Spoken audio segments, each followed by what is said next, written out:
Professeur, chaque matin quand je me lève, j'ai envie de me suicider. Et quand le soleil se lève, je retrouve goût à la vie. J'ai cité Léopold Senghor.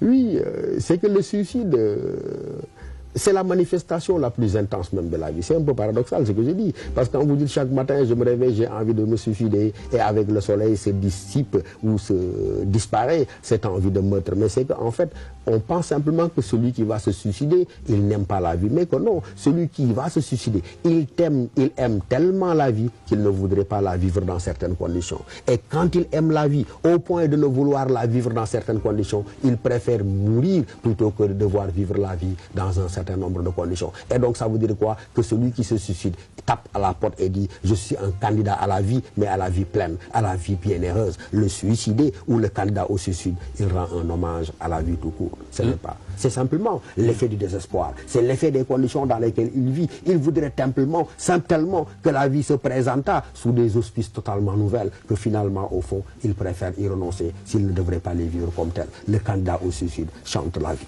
L'aurore n'est pas l'aurore, le soleil n'est pas le soleil. Il reste des images. Il reste des images. Et ces images-là sont ce qui ancre le suicidé à la vie et à la vie la plus profonde. Il emporterait jusque dans son suicide les images de la vie de tous les jours. Il voudrait simplement les repeindre sous un aspect qui lui rende agréable.